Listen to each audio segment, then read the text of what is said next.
Hey, this is Matt. I'm going to be doing another tube layout video for you. This time is going to be on the Hughes Kettner Triamp Mark III. This information is pretty much readily available on the Hughes Kettner website.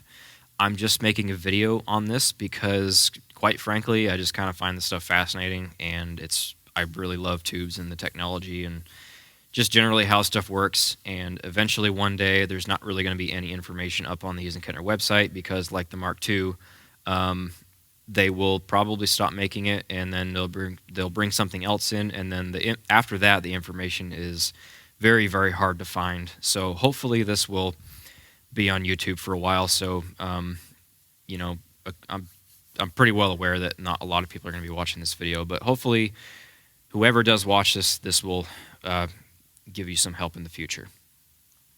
So starting off, we have V1 over here, which is closest. V1 is typically closest to the input of the amplifier up front. There's 9 preamp tubes. Like I said, V1 is over here, and they're going to be all in order all the way up until V9 over there on the right. It's kind of behind this transformer or whatever that is. V1 is going to be your input stage, or your input tube. This tube, as opposed to the Mark II, is going to be the input stage for all channels and all amps on this amplifier. The Mark II, the V1, only saw amp 1 and amp 2, where V4 was kind of the V1 for amp 3.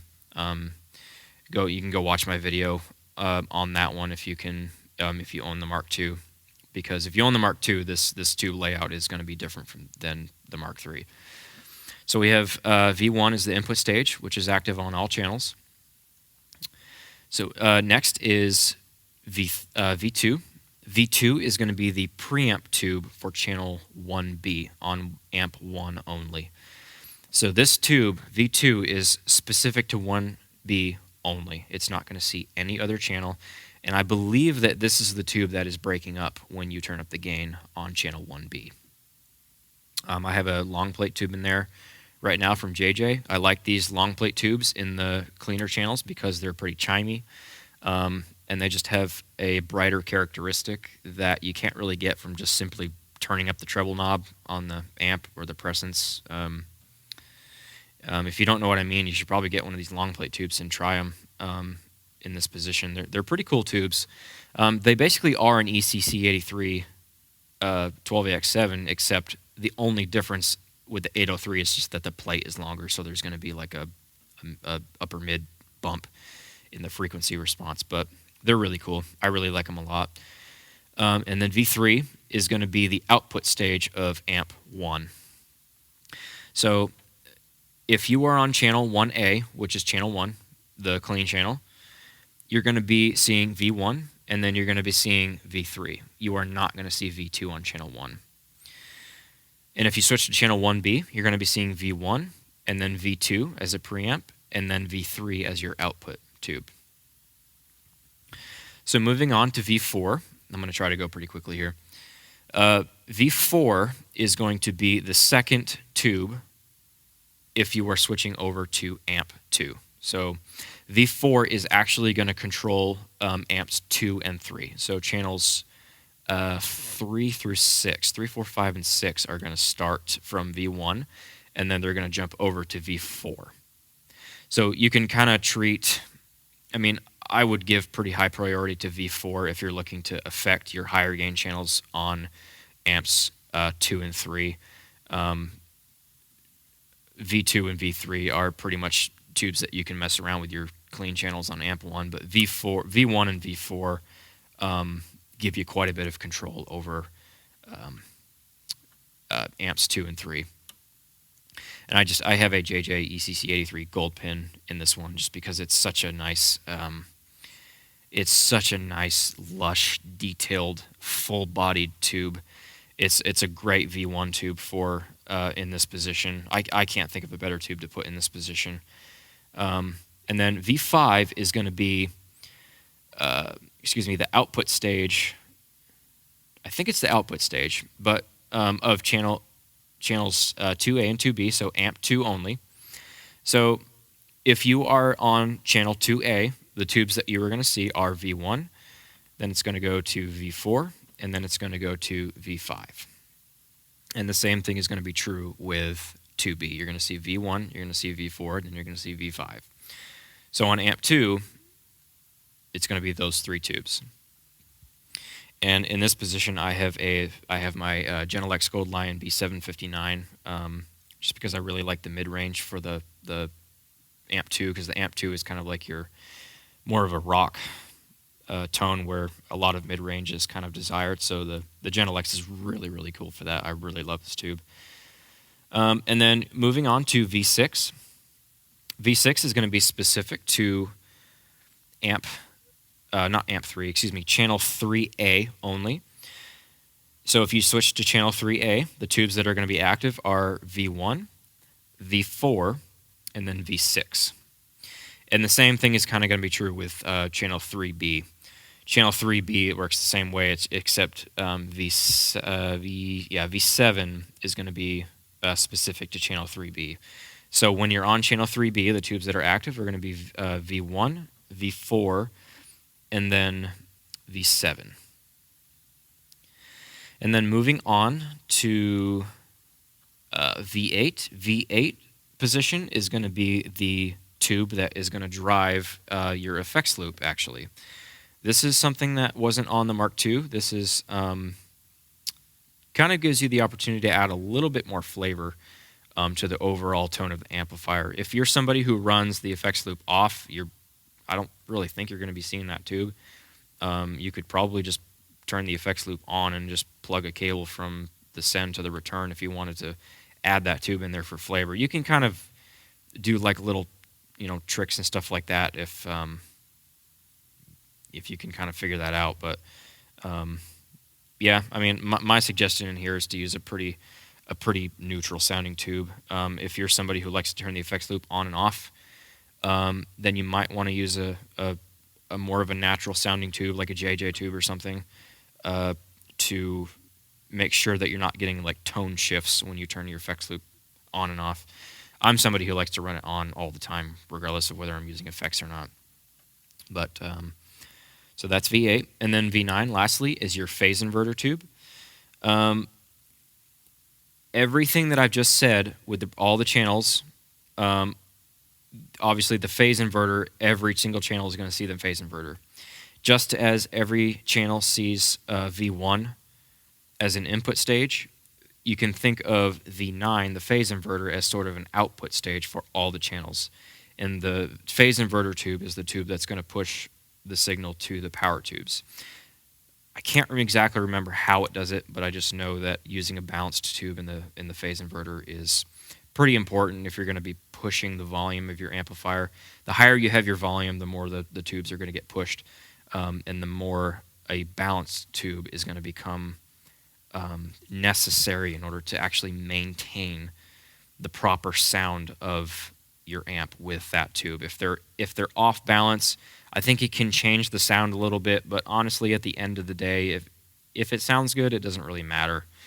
It's not going to hurt anything if you use an unbalanced tube. It's just not going to be balanced.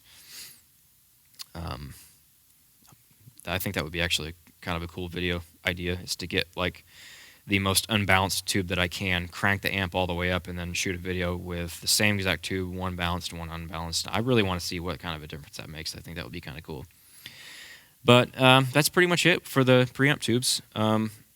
It seems a lot less convoluted than what I had for the Mark II. The Mark II does not have, like I said, the V1 does not see every single channel on the Mark II, and I'm pretty sure on the Mark II there's no tube for the effects loop. I think it's just, I don't know if that's what you call solid state or something, but yeah, there's a couple of big differences, but it's relatively the same thing. I'm going to type up sort of a chart in the description below. Make sure you read that if you're confused at all in this video. Be sure to leave questions, any comments or anything like that in the description. I read all my comments, so if you have any questions, I will try to get back to you as soon as I can. But use the signal path as kind of a guide to which tubes you want to change if you're looking to affect specific channels. You don't want to end up affecting more channels than you have to if that's not the desired result. So I wasn't really planning on this, but I kind of want to say a little something about the power tubes, because the power tubes in this amplifier are obviously way different than the Mark II. This is the first amp I've owned with Hughes Kettner's tube safety control, the TSC. So basically with the Mark III, you have 6 power tubes. They're all switchable. You can turn sets of 2 on and off. You have to have one on at all times at least. But they go in sets of 2, so you have to use matched tubes. If you have to have sets of 2 that are matched, and they have to be in just like this, sets of 2. And like for instance, I have EL34s over here. I have 6550s in the middle, and then I have 60A7s over here. And what I first learned about this amplifier when I first started swapping the tubes out of it was the amplifier, when you turn it on, does not automatically bias the tubes when you turn the amp on. That was kind of something that that was my mistake. I did not read the owner's manual. Should have, but I didn't. This amp will bias the same regardless of whether you have different tubes in there or not, unless you do this really, really, really simple procedure when turning your amp on. It takes a few minutes, but it's at the end of the day, it's super, super simple. All you have to do is, with your amp off, both standby and power in the off position, flip your standby on. Make sure you have your master volume all the way off, because sometimes tubes can make noise when you're turning the amp on and off too quickly. But turn the standby on, and then flip the amp on with the standby in the play position. Wait about 3, I like to wait 5 minutes. The owner's manual says 3 minutes, but wait at least 3 minutes, and the amp should go through its biasing process. It will detect which tube is in there, and it will automatically bias every set to whatever you have in there. So like I said, I have the EL34, 6550, 60A7. When I first did this procedure, the amount of times that the lights blink will determine what the bias is set to. So if I have 6550s, for instance, when you run the tube safety control, or excuse me, when you run the check here, when you insert the guitar pick and all the lights start blinking, the lights will blink according to what the amp sets the voltage to, or sets the bias to. So the more times that the lights blink, the higher the voltage or the bias is set. So the 6550s are the last lights to quit blinking. And you can actually go in I think it's actually in the owner's manual. You can count how many times these lights blink, and it will tell you exactly what they're set to, so you can see for yourself. That's pretty much it. Hopefully I didn't forget anything. Like I said, if you have any comments or questions, or concerns, anything like that, feel free to leave a comment. Like I said, I read all my comments and try to get back to you promptly. And if you're like wanting to know like tube suggestions, what kind of preamp tubes, which brands to go to, I have a pretty meticulous setup of tubes here. I'm looking to switch out a couple of tubes, like my V1. I'm supposed to be getting in a JJE83cc standard pin tube in to try in my V1 position, and I cannot wait to get that tube in, because it's supposed to be different than the ECC83. The internal design of that tube is supposed to be different. It's actually supposed to be clearer than a ECC83. So I'm really excited to get that tube in. Can't wait to try it. JJ is the only brand I think that is making that type of tube. The owner's manual of the Mark III actually has labeled in the V1 position for an E83cc. However, you will also note that the ECC83 is in parentheses. Whenever you see E83cc and then ECC83 next to it in parentheses, basically, from the people that I've talked to have told me this, if you see that, what that means is it's not actually calling for an E83cc.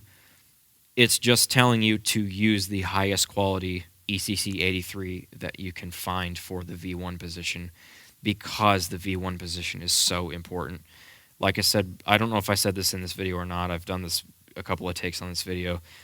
If you use a crappy sounding if you use just a regular China 12AX7 in here that you pulled off of some cheap preamp and you throw it in here, it isn't going to matter what you put in the other positions here. You're going to have to go through that crappy filter first, and that's not going to be cool. So basically what that's saying, if something says E83CC, unless it's actually, I think it's a frame grid style tube, as opposed to the ECC83s. I don't know what they're called, but if the internal construction is not the construction of an actual E83CC, it's an ECC83. So be sure to distinguish that on your tubes. But other than that, that's it. Yeah, I guess I don't have anything else to say. So thanks for watching.